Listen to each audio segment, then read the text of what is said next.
Assalamualaikum warahmatullahi wabarakatuh. Waalaikumsalam warahmatullahi wabarakatuh. Alhamdulillah kita bisa bertemu hari ini dalam keadaan sehat walafiat.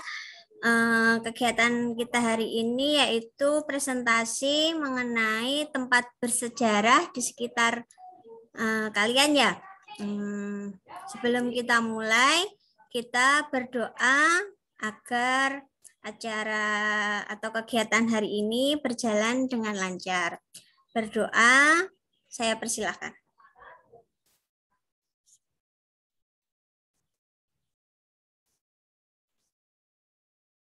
Berdoa selesai.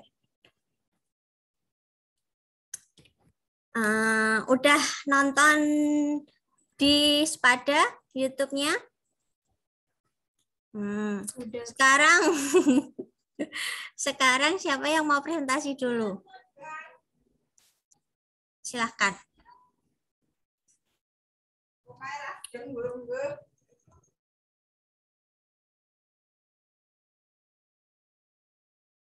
Yang siap aja dulu siapa? Udah.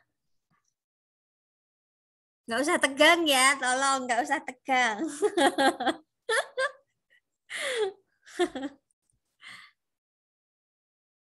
Kak Ratih, yuk presentasi Kak. Iya Kak. Sip. Izin share screen dulu Kak ya.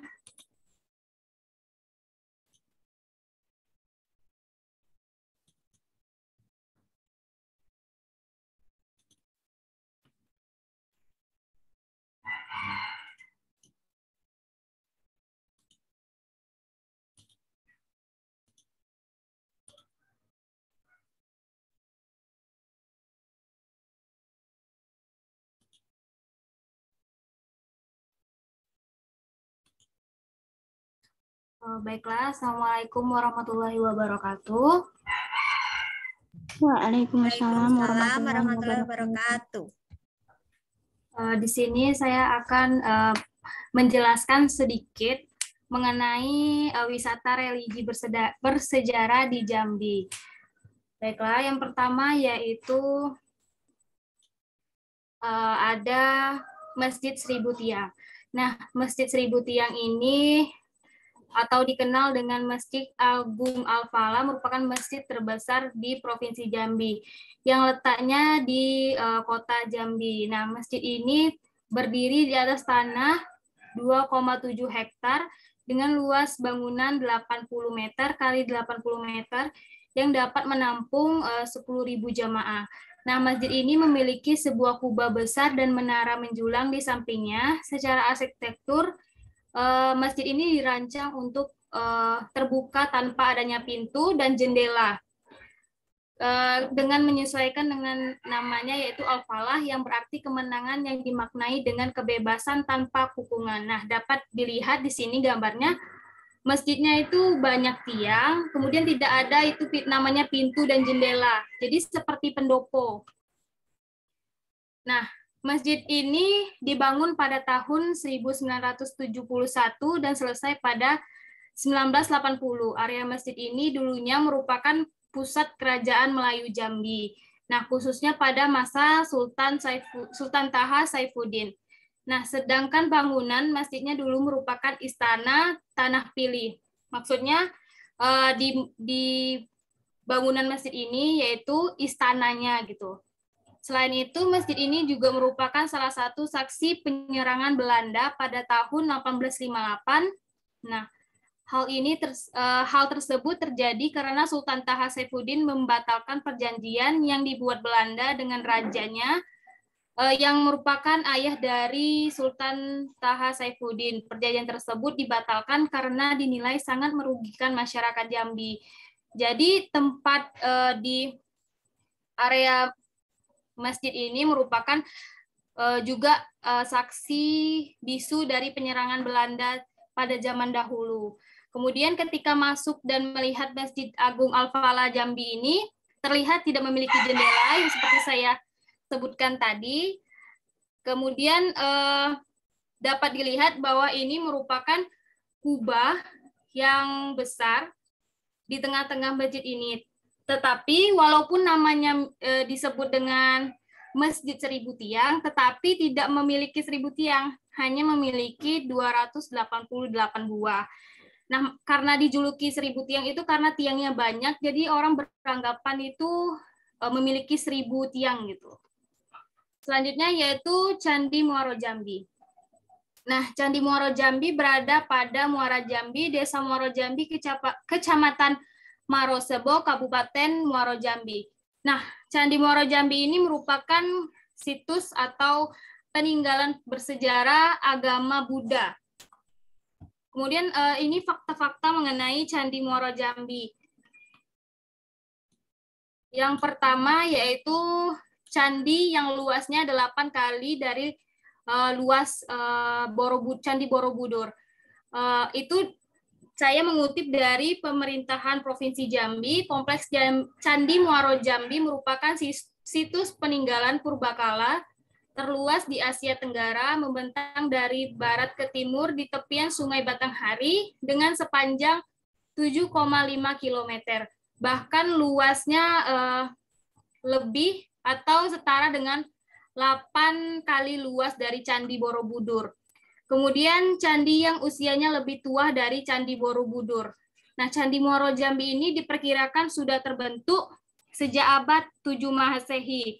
Nah, itu lebih tua dari Candi Borobudur yang dibangun pada abad ke-8 hingga abad ke-9 Masehi. Meskipun Candi Muaro Jambi ini belum sepopuler di candi di Pulau Jawa, situs purbakala yang diyakini juga sebagai salah satu pusat pengembangan agama Buddha di masa kejayaan Kerajaan Sriwijaya.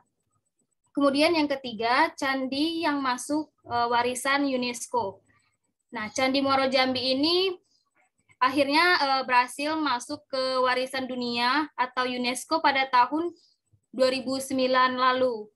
Situs kompleks Candi Muaro Jambi menggunakan pertukaran budaya dan nilai-nilai kemanusiaan dalam kurun waktu periode budaya Hindu-Buddha di Indonesia, khususnya itu di Jambi. Kemudian punya kompleks percandian yang unik. Percandian Muaro Jambi yang di dalamnya tersimpan dari 80 reruntuhan candi dan sisa-sisa permukiman kuno ini juga terbilang unik. Karena kompleks candi ini tersusun dari batu bata yang diletakkan tanpa menggunakan semen, melainkan memanfaatkan air dan matahari. Nah, material batu bata juga dipilih bukan tanpa alasan, karena batu bata itu diibaratkan sebagai 4 unsur, yaitu udara, air, api, dan tanah yang dilebur menjadi satu. Nah, itu merupakan filosofi dari agama Buddha. Karena Candi Muaro Jambi sampai sekarang masih dipakai oleh umat Buddha untuk acara-acara keagamaannya. Nah, di Candi Muaro Jambi ini karena terbilang sangat luas, maka di dalam candi itu dapat beberapa candi lagi gitu. Seperti kolam Telago Rajo di kompleks seperti ini. Kemudian Candi Tinggi. Nah, Candi Tinggi ini yang terletak di tengah perkomplekan. Kemudian stupa Candi Tinggi, ada juga Candi Astano, kemudian Candi Gedong 1, Candi Gedong 2, kemudian Makara Candi Gumpung, Candi Kembar Batu, dan Candi Kedaton. Nah, selanjutnya atau yang terakhir yaitu Kelenteng Hokteng. Bangunan Kelenteng Hokteng ini berukuran 8 x 6 meter. Nah, ini masih berdiri kokoh di Jalan Husni Tamrin, Kota Jambi, Provinsi Jambi. Kelenteng ini memang tidak ada lagi, maksudnya tidak ada lagi kegiatan keagamaan seperti sembahyang atau lainnya, karena kelenteng ini tidak difungsikan untuk keagamaan, tetapi kelenteng ini dijadikan untuk wisata religi umat Tionghoa. Karena kelenteng ini yaitu kelenteng pertama dan tertua menjadi saksi bisu jejak peradaban warga etnis Tionghoa di Jambi. Nah, Kemudian tak hanya menjadi jejak peradaban masuknya Tionghoa di Jambi, keberadaan kelenteng Hoktek ini juga menjadi saksi bisu perjuangan rakyat Jambi dalam merebut kemerdekaan bangsa Indonesia. Karena pada masa penjajahan melawan Belanda dulu, bangunan ini pernah digunakan sebagai tempat menyembunyikan alat persenjataan yang digunakan oleh pejuang Jambi melawan kolonial Belanda. Kemudian setelah masa kemerdekaan Republik Indonesia, kelenteng Hoktek ini beberapa kali mengalami renovasi, yaitu pada tahun 1931 dan 1970. Bangunan yang berdiri sekarang adalah hasil renovasi terakhir pada 1997. Nah, sejak tahun 1998, keberadaan kelenteng Hoktek itu tidak difungsikan lagi sebagai tempat ritual atau beribadah. Kelenteng Hoktek ini telah dijadikan peninggalan cagar budaya dan sejarah yang dilindungi pemerintah. Nah, di sini dapat dilihat bahwa ini keadaan kelenteng Hoktek pada zaman dahulu sebelum direnovasi. Nah, ukuran kelenteng ini memang kecil, yaitu 8 kali 7 meter, dan ini merupakan keadaan di dalam kelenteng. Baiklah, terima kasih. Sekian yang dapat saya sampaikan. Assalamualaikum warahmatullahi wabarakatuh. Waalaikumsalam warahmatullahi wabarakatuh. Teman-temannya ada yang mau nambahin atau bertanya? Silahkan.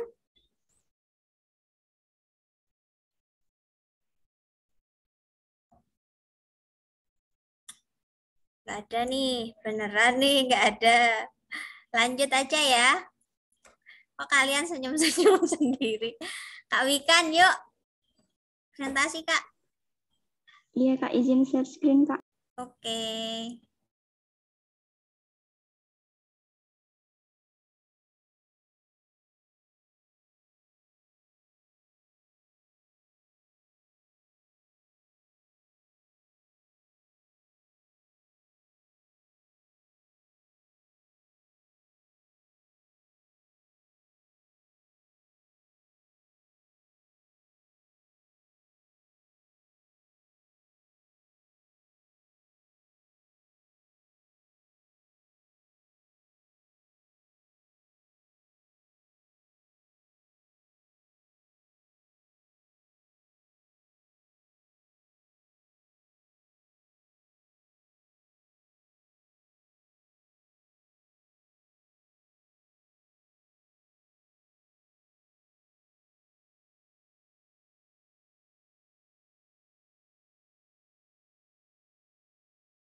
Apakah PPT-nya kelihatan?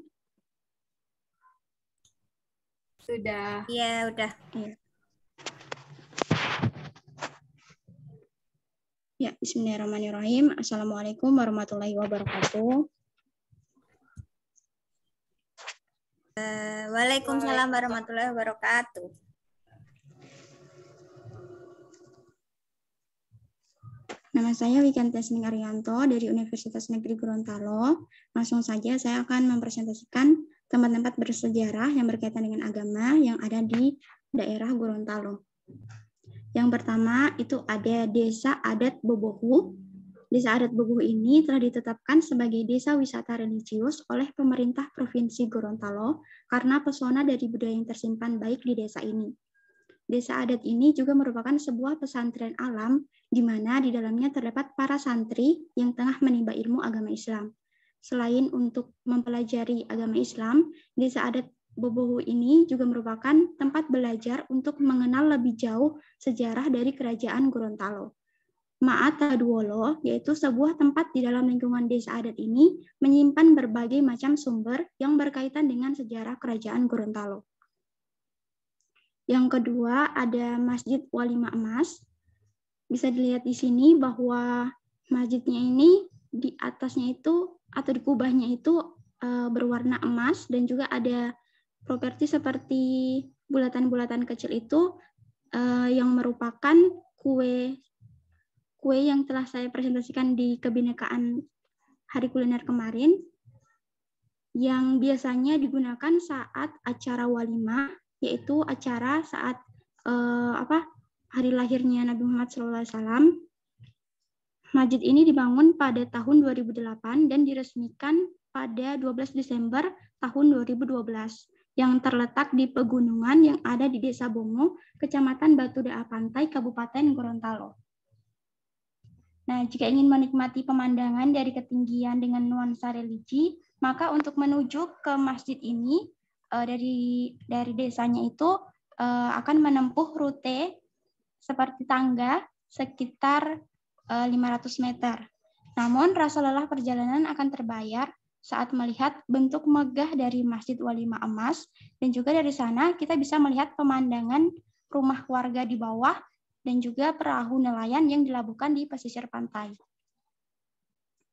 Nah, selanjutnya ada Masjid Hunto Sultan Amai. Masjid ini merupakan masjid tertua yang ada di Provinsi Gorontalo. Masjid ini dibangun pada tahun 1495 oleh Sultan Amai, pemimpin kerajaan Gorontalo yang pertama kali masuk Islam, dan diberi nama Masjid Hunto Sultan Amai. Hunto itu merupakan singkatan dari Ilo Huntungo, berarti basis atau pusat perkumpulan agama Islam di kala itu. Nah, lokasi Masjid Hunto ini berada di Kelurahan Biawu, Kecamatan Kota Selatan, Kota Gorontalo. Nah, di luar masjid itu ada kaligrafi dan juga baliho unta. Kaligrafi Arab itu yang besar, dan juga ada sepeda besar yang tingginya mencapai 3 meter yang dinamakan sepeda Nabi Adam yang terbuat dari pipa besi. Ini mimbarnya itu kalau dari berita yang saya dapat, mimbarnya itu masih asli dan belum diubah, tapi ada sedikit renovasi sedikit. Nah, selanjutnya ada wisata religius Cakra Buana di Desa Trirukun. Nah, wisata ini dibangun pada tahun 2002, namun baru disahkan oleh kelompok Sadar Wisata sebagai tempat wisata pada tahun 2021 bulan Januari kemarin. Nah, tempat ini dijadikan sebagai tempat ibadah umat Hindu secara bersama setiap 15 hari sekali dan saat memperingati hari besar seperti bulan purnama dan juga bulan mati. Terdapat pura yang paling besar, terlihat di gambar, itu disebut patung Sane, dan ada juga beberapa patung yang disimbolkan sebagai dewa. Terdapat peraturan yang harus ditaati seperti dilarang meludah, merokok, dan juga dilarang masuk bagi wanita yang sedang haid, serta diharuskan untuk menjaga kebersihan di area wisata. Selanjutnya ada Tian Ho Kiong. Tian Ho Kiong itu adalah kelenteng Tulus Harapan yang berada di pusat kota Gorontalo. Nah, kelenteng ini dibangun oleh imigran dari Tiongkok lebih dari 100 tahun yang lalu. Bisa dilihat pada gambar, warna merah kuning cerah itu mendominasi bangunan ini. Lokasi berdirinya kelenteng ini dulu adalah tempat berkumpulnya orang Tionghoa selepas bekerja. Nah, biasanya dari sore sampai malam mereka bertemu untuk saling berkomunikasi sesama warga perantauan. Nah, dari seringnya berkumpul ini, muncul sebuah ide untuk membangun kelenteng sebagai tempat untuk mereka sembahyang. Pembangunannya pun dilaksanakan setelah mendapatkan persetujuan dari pemerintah Hindia Belanda. Pada awalnya, bangunan ini masih sederhana. Namun, lambat laun, seiring perbaikan ekonomi warga Tionghoa, kemudian berdiri bangunan kelenteng yang megah. Bahkan beberapa kaligrafi dan juga bahan yang digunakan itu didatangkan langsung dari negeri Tiongkok. Selanjutnya ada Masjid Agung Baitur Rahman Limboto dan juga Menara Keagungan Limboto. Di sebelah kanan gambarnya ini ada masjid, itu Masjid Agung Baitur Rahman Limboto. Masjid ini dibangun pada tahun 1979 dan sudah mengalami beberapa kali renovasi.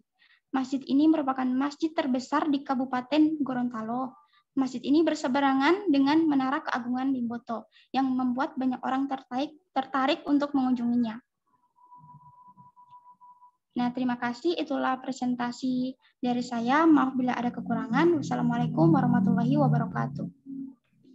Waalaikumsalam warahmatullahi wabarakatuh. Terima kasih Kak Wikan presentasinya. Ada yang ingin bertanya?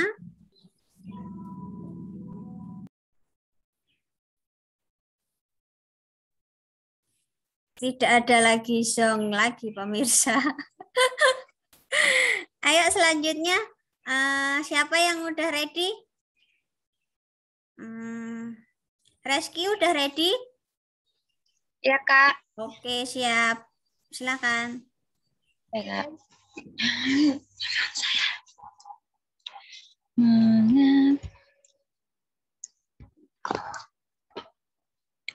Mana ya? Kenapa aku lupa cara share screen di HP?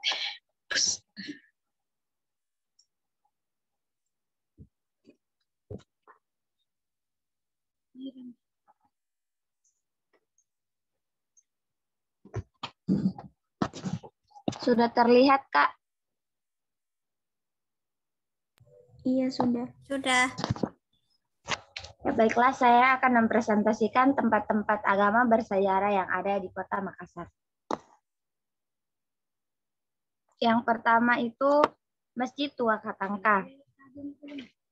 Masjid Tua Katangka terletak di Jalan Syekh Yusuf nomor 57 Katangka, Kecamatan Sumba Opu, Kabupaten Goa. Masjid ini merupakan masjid yang menjadi saksi masuknya agama Islam di Sulawesi Selatan. Mama, tumpah. Masjid Tua Katangka dahulu dijadikan pusat penyebaran Islam di Sulawesi Selatan. Di masa kejayaan di abad ke-18, Sultan Alauddin menjadikan Masjid Tua Katangka sebagai pusat penyebaran agama Islam bagi masyarakat yang dinaungi kerajaan kembar, yaitu Kerajaan Goa dan Talo. Di sekeliling Masjid Tua Katangka ini juga dapat kita jumpai makam Sultan Hasanuddin yang merupakan Raja Goa dan makam tokoh penyebaran agama Islam Syekh Yusuf Al-Makassar.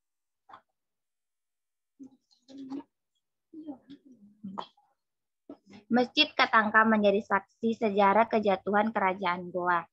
Titik kejatuhan Kerajaan Goa terjadi ketika Sultan Hasanuddin menandatangani perjanjian dengan Jenderal Cornelis Pilman dari pihak Belanda pada tanggal 18 November 1667. Meski disebut perjanjian perdamaian Bongaya, sebelum itu merupakan deklarasi kekalahan Goa terhadap VOC. Struktur bangunan Masjid Katangka memiliki simbol Islam. Beberapa simbol dan lambang Islam terdapat dalam bangunan masjid seperti 6 jendela yang diartikan 6 rukun iman dan 5 pintu masjid yang diartikan 5 rukun Islam. Nama Masjid Hilal Katangka juga diambil dari nama pohon katangka. Pohon tersebut dulu tumbuh di sekitar masjid. Kemudian kayunya yang dijadikan sebagai bahan untuk membangun masjid tersebut.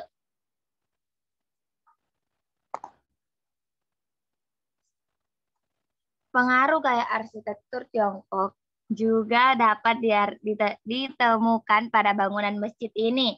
Mimbar masjid memiliki atap dengan ukiran khas Tiongkok seperti yang biasa dijumpai di dalam bangunan kelenteng. Sementara di bagian jendela-jendela masjid terdapat ukiran aksara Arab yang ditulis dengan bahasa Makassar.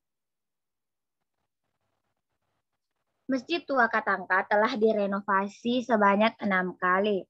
Sejak didirikannya, bangunan ini sudah direnovasi sebanyak 6 kali. Pertama dilakukan pada tahun 1886 di Pugar atas pemerintahan Raja Goa ke-30 Sultan Abdul Rauf. Kemudian pada tahun 1884 pada masa pemerintahan Raja Goa ke-32 Sultan Abdul Qadir, dan tahun 1963 oleh Gubernur Sulawesi Selatan A.A. Rifai. Dan pada tahun 1978 masjid ini kembali direnovasi oleh Kantor Wilayah Pendidikan dan Kebudayaan Sulawesi Selatan.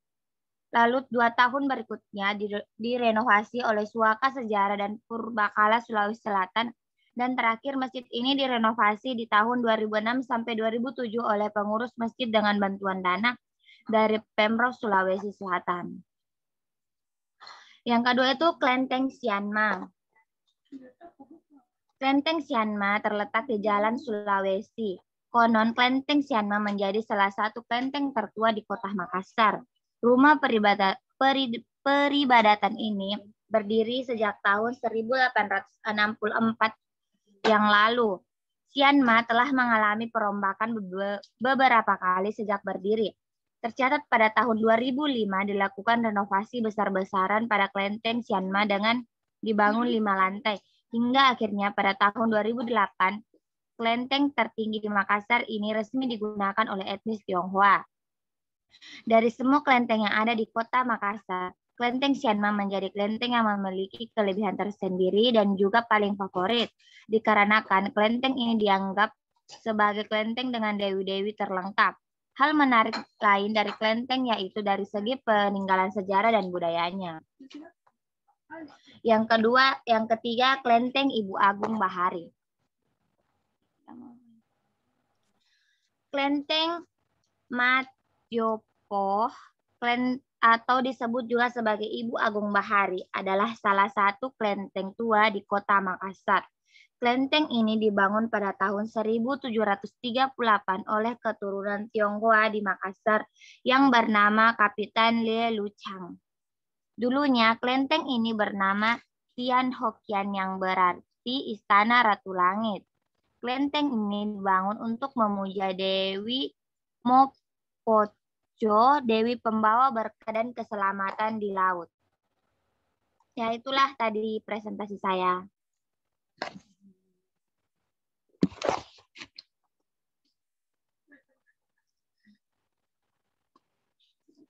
Sudah selesai, Kak. Terima kasih Kak Reski. Ada yang tanya? Enggak lagi, enggak ada yang tanya. Aduh kalian, kalau enggak ada ibu enggak tanya semua. Siapa yang ready nih? Anggun ready? Oke, siap.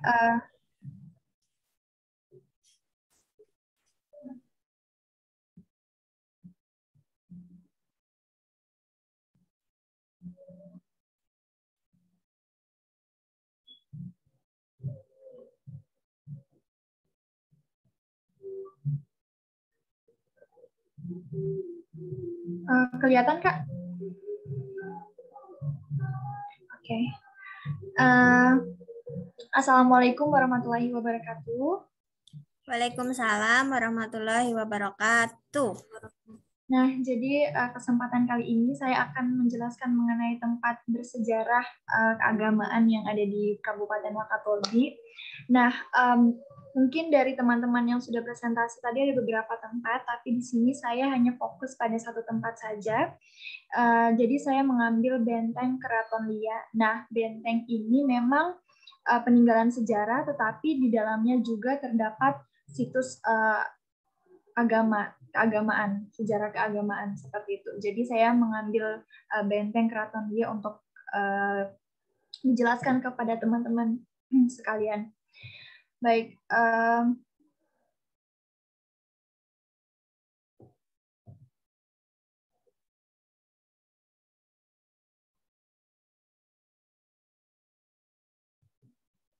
Nah,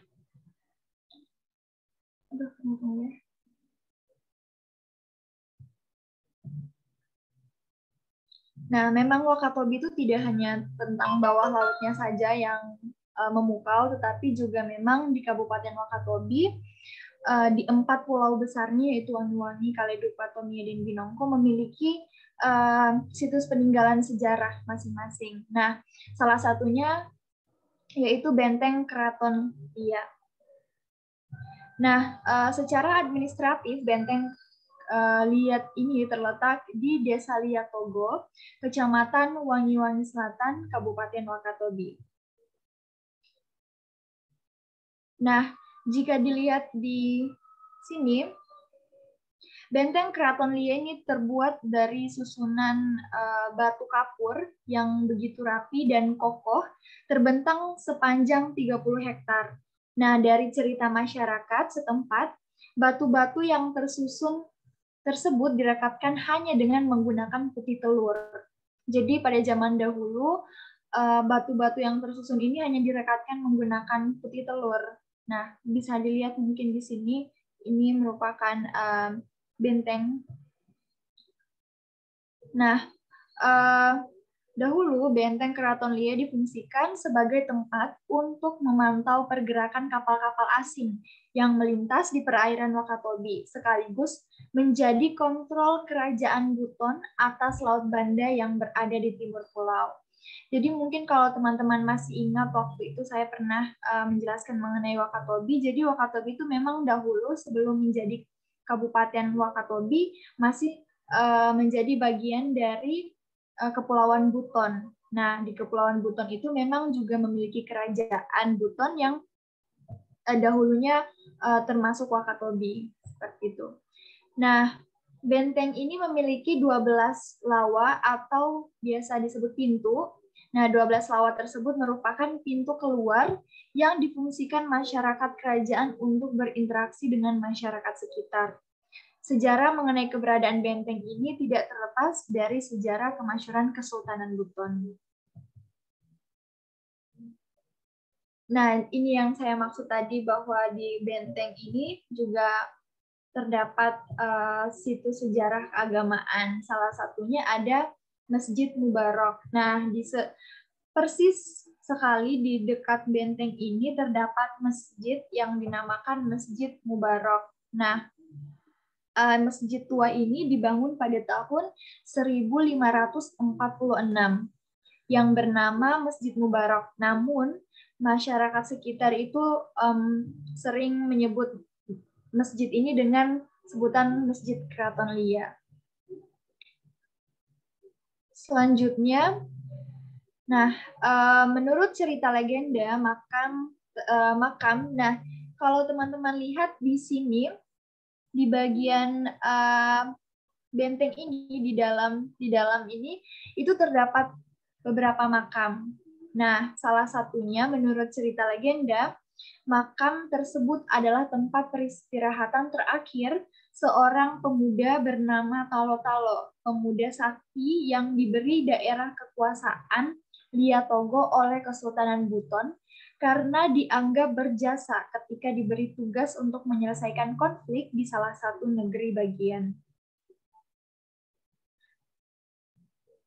Nah, kalau teman-teman lihat juga di gambar ini, ada bangunan, ini semacam rumah panggung ya.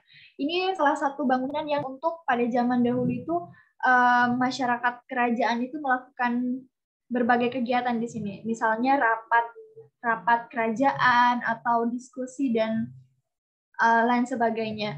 Nah, untuk tanah lapang ini biasanya digunakan masyarakat saat ini, masyarakat Desa Lia itu untuk melakukan atraksi posepaan. Jadi setelah sholat Id, mau itu sholat Idul Adha atau sholat Idul Fitri, biasanya di sini ada atraksi posepaa atau biasa disebut kalau bahasa Indonesia itu tendang-menendang. Jadi pemuda-pemuda itu melakukan atraksi di sini. Jadi kalau sudah selesai sholat Id itu biasanya di sini sangat ramai sekali untuk menyaksikan atraksi tersebut. Mungkin itu saja yang bisa saya sampaikan. Terima kasih. Assalamualaikum warahmatullahi wabarakatuh. Waalaikumsalam warahmatullahi wabarakatuh. Ada yang tanya, teman-teman?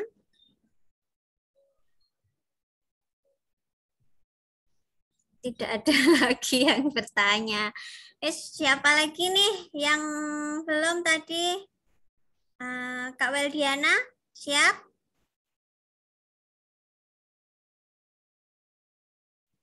Kak Weldiana, halo? Oh, nggak ada. Kak Rahmi? Iya. Siapa yang siap ini?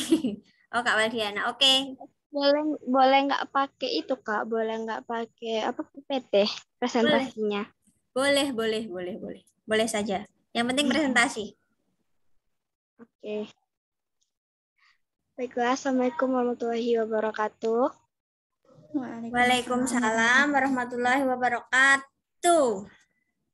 Ini saya akan mempresentasikan salah satu masjid tertua di Kabupaten Kuantan Sengingi, Provinsi Riau, yaitu yang bernama Masjid Jami. Masjid Jami ini merupakan masjid yang tertua yang berada di Desa Kuto Tinggi, Kecamatan Pangian, Kabupaten Kuantan Sengingi, Riau. Masjid Jami Koto Nagori Pangian ini pertama kali didirikan pada abad ke-17 dan direnovasi keempat tahun 1932 berdasarkan pada inskripsi atap masjid. Namun, kondisinya tetap megah di tengah pemukiman masyarakat. Masjid Jami ini berperan penting dalam penyebaran agama Islam di Kuantan Sengingi. Sejarah Masjid Jami ini melambangkan setiap bangunan masjid merupakan cerminan dari agama Islam dan adat istiadat yang ada di Pangian. Bangunan atap Masjid Jami ini terdiri dari 5 jenjang. Hal ini merupakan cerminan dari rukun Islam. Kemudian, jumlah pintunya ada 33 pintu yang mengelilingi masjid ini. Dan ini mencerminkan 33 kali umat Islam berzikir, bertasbih, dan bertahmid untuk mengingat Allah Subhanahu wa Ta'ala. Masjid Jami Pangian ini berukuran 13,5 meter kali 16 meter atau luasnya 216 meter persegi. Bangunan Masjid Jami Pangian ini bergaya arsitektur tradisional. Untuk penggambaran deskripsi, bangunan masjid dibagi dalam 4 bagian, yaitu bagian ruang utama, mihrab, serambi, bangunan pendukung, dan bangunan penyerta. Adapun bangunan pendukung masjid ini berupa bangunan tempat berwudu, dan di sekitar masjid juga terdapat Balai Adat Nagori Pangian dan juga terdapat rumah suku adat Pangian. Di dalam masjid ini terdapat 5 tiang. Tiang yang paling besar berdiri di tengah atau yang disebut dengan tiang mocu. Tiang mocu adalah cerminan dari Datuk Tongah yang merupakan orang besar di dalam adat atau tempat bertanya Pangulu dan Barompe tentang adat istiadat yang istilah adatnya adalah Talago Adat. Kemudian, tiang mocu ini dipagari oleh 4 tiang yang berukuran masing-masingnya sama, tapi lebih kecil dari tiang mocu merupakan cerminan dari adat istiadat yang ada di kenegerian Pangian ini. Keempat tiang tersebut melambangkan suku yang ada di daerah Pangian, yaitu suku Mandahiliang, suku Melayu, suku Camian, dan suku Paliang. 4 tiang mengelilingi tiang mocu ini disanggah dengan kayu sebanyak 16 penyangga yang satu sama lain saling menguatkan. 16 penyangga antara tiang yang satu dengan yang lainnya inilah merupakan cerminan orang adat sebagai tempat berunding penghulu di masing-masing suku, yang apabila dijumlahkan itu jumlahnya ada 16 orang sebagai pemangku adat. Di dalam Masjid Jami ini juga terdapat sebuah mimbar yang berusia ratusan tahun dan masih dipergunakan hingga saat ini. Mimbar ini terbuat dari kayu, tidak dipaku dan tidak diikat, hanya dipahat saja dan bisa dilepas. Bangunan penyerta di Masjid Jami Pangian ini adalah bangunan lain yang itu adalah di dalamnya yaitu makam. Kompleks makam ini berada di sisi utara. Kompleks makam diberi pagar kayu pada sisi barat. Masjid Jami merupakan masjid kebanggaan masyarakat Pangian. Baiklah, itu dari saya, Kak. Oke, terima kasih. Selanjutnya, Kak Rahmi. Kak Rahmi tadi udah apa belum ya? Halo, Kak Rahmi. Kak Rahmi ada nih.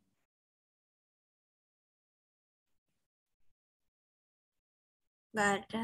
Siapa yang ready? Kak Siti, ready?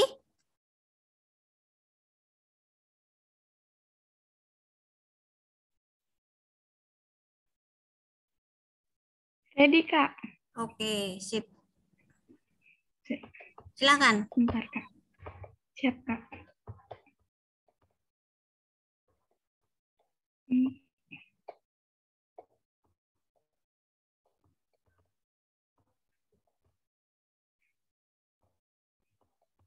Izin, Kak, slide saya udah kelihatan belum ya?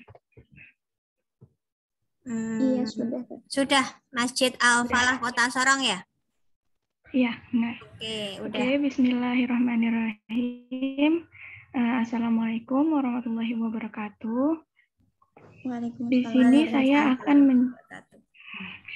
Di sini saya akan menjelaskan tentang Masjid Al-Fatah Kota Sorong.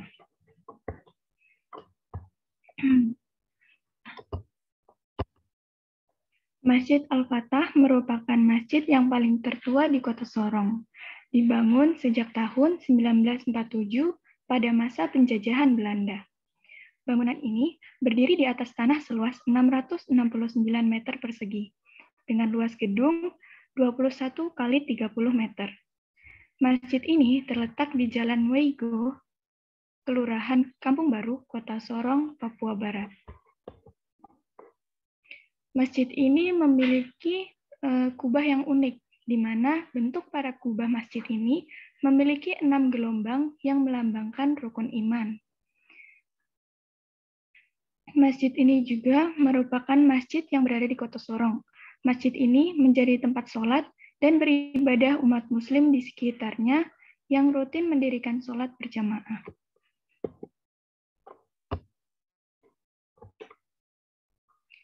Dahulu, pada masa penjajahan Belanda, masjid ini berdindingkan daun sagu dan beratapkan seng. Masjid ini dinamakan Masjid Al-Falah, di mana pada waktu itu tokoh-tokoh agama berkumpul di masjid ini untuk mengusir kaum penjajahan Belanda. Nah, di sini kita bisa lihat beberapa bagian pada Masjid Al-Falah yang setelah 3 kali mengalami renovasi semenjak masa penjajahan Belanda.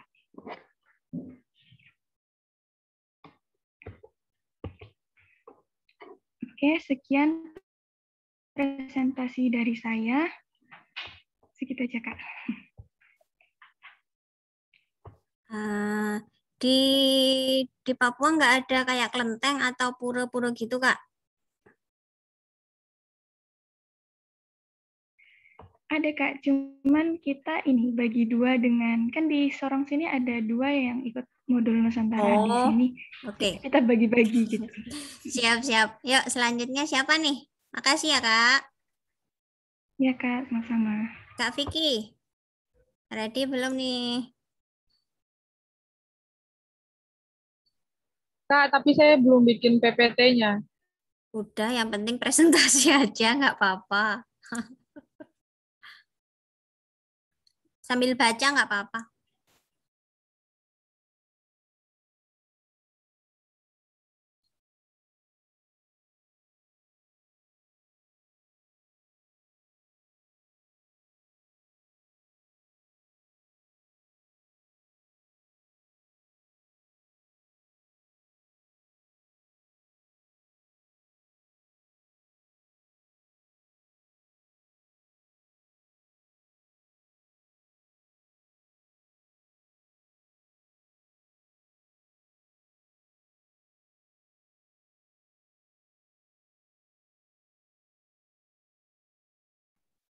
Gimana Kak Vicky? Presentasi enggak? Presentasi, Kak, tapi saya carikan materinya dulu, Kak. Oke lah. Baik. Lainnya yang belum siapa ya? Udah semua kayaknya, Kak. Rahmi udah Kak tadi? Rahmi belum tuh. Kak Rahmi. Oh iya, dia. Katanya apa nggak bisa? Nggak bisa di itu ya. Oh nggak bisa ya? Coba.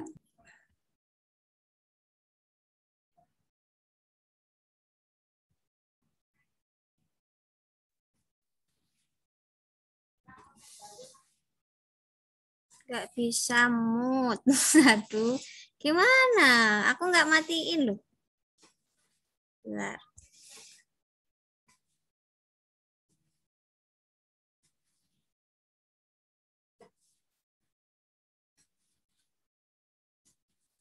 Pak Rahmi buat PPT enggak? Kalau buat kirim ke aku aja nggak apa-apa, nanti tak share screen. Atau enggak kamu yang share screen, enggak apa-apa. Jadi nanti cuma dipindah-pindah ganti slide gitu aja enggak apa-apa.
Yang pertama tentang Masjid Agung Al-Azhar. Oke, lanjutnya Kak. Sejarah Masjid Agung Al-Azhar di daerah terpencil di Indonesia yang minoritas Muslim seperti Kabupaten Sumba Barat, Nusa Tenggara Timur ternyata memiliki masjid yang telah berumur 1 abad lebih. Pusat ibadah umat Islam itu adalah Masjid Al-Azhar. Masjid ini dibangun pada 1911. Bahan yang digunakan dari bambu yang dibelah dan dipipihkan sebagai dindingnya. Atapnya dengan alang-alang yang dikeringkan. Bentuk awal bangunan masjid ini seperti Uma Bakolu, rumah khas Sumba. Terus, Masjid Agung Al-Azhar didirikan pada tahun 1911. Awalnya bangunan masjid itu terbuat dari bambu yang dipecah atau dipipihkan sebagai dindingnya. Sedangkan atapnya menggunakan alang-alang kering. Bentuk masjid ini pada masa itu mirip sekali dengan rumah alang-alang khas penduduk Sumba, asli pedalaman. Hanya saja masjid ini tidak memiliki kolong sebagaimana rumah alang-alang lazimnya. Sebagai satu-satunya pusat ibadah umat Islam saat itu, masjid ini dijadikan tempat pertemuan para tokoh agama dan tokoh masyarakat dalam membahas berbagai masalah yang berkaitan dengan perjuangan dan kemerdekaan.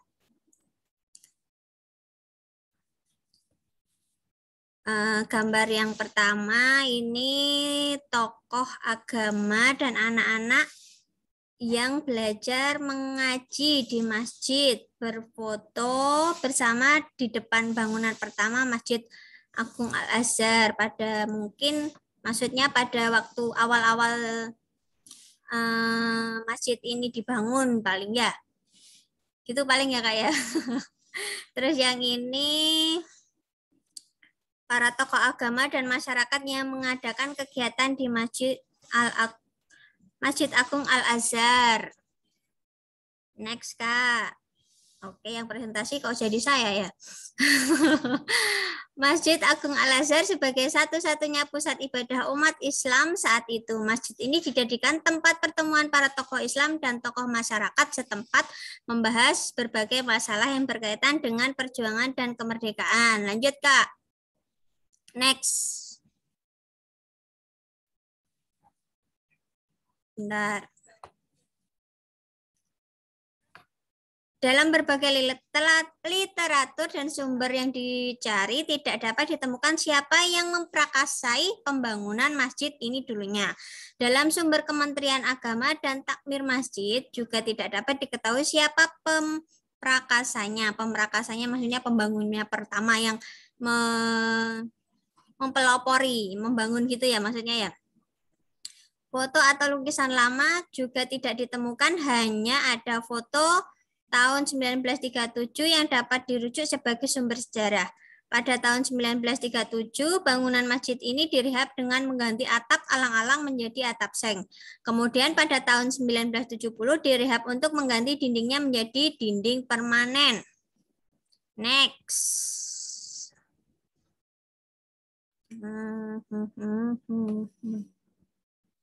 Terakhir, Masjid Al-Azhar ini direhab pada tahun 1980, kemudian atas prakarsa tokoh umat Islam, yakni Haji M.B.H.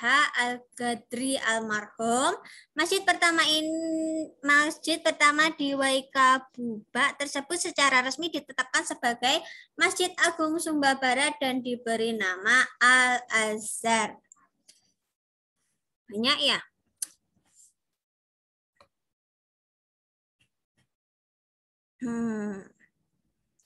Masjid Agung Al-Azhar itu kini nampak besar dan luas dengan menara seperti masjid-masjid kebanyakan.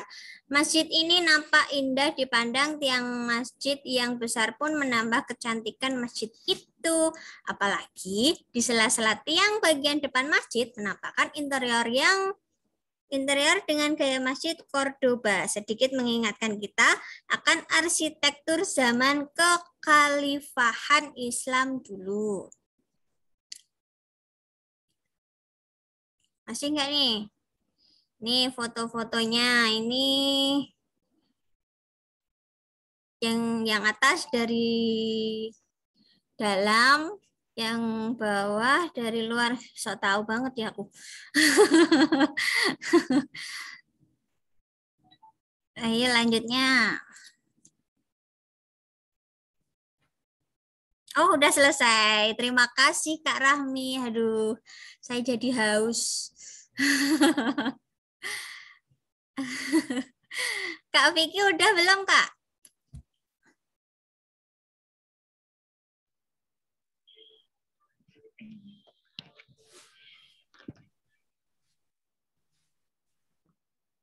Atau browsingin dari sini sekalian? Ada nih, Kak. Assalamualaikum warahmatullahi wabarakatuh. Waalaikumsalam warahmatullahi wabarakatuh. Di sini saya mempresentasikan tempat ibadah bersejarah itu vihara yang namanya Vihara Buddha Jayanti. Vihara Buddha Jayanti diresmikan tahun 1988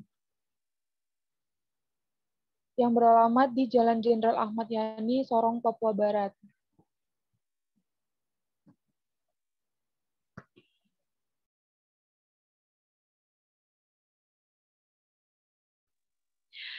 Vihara ini selain tempat ibadahnya agama Buddha, di Sorong sini biasanya jadi tempat wisata juga. Kebanyakan turis-turis yang mau ke Raja Ampat itu mereka singgah ke Sorong hanya untuk melihat Vihara Buddha Jayanti ini.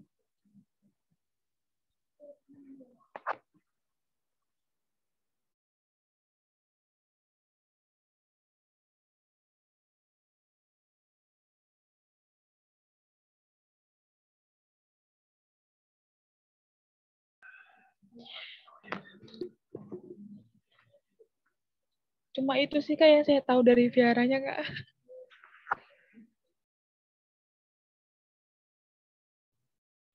Nggak ada lagi? Selain tadi apa, masjid sama berarti wihara tadi ya?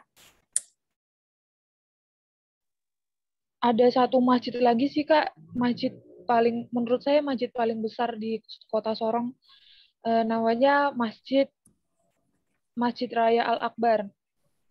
Itu dibangun dari tahun 1973.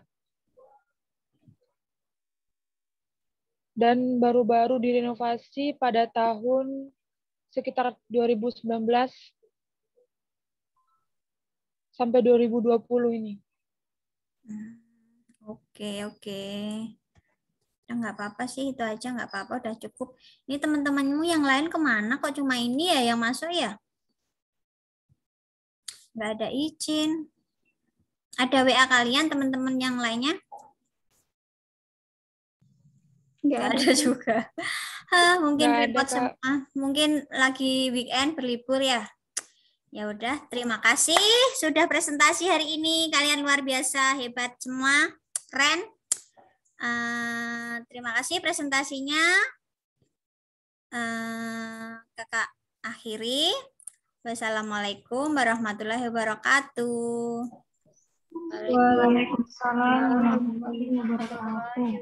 Terima kasih, Kak.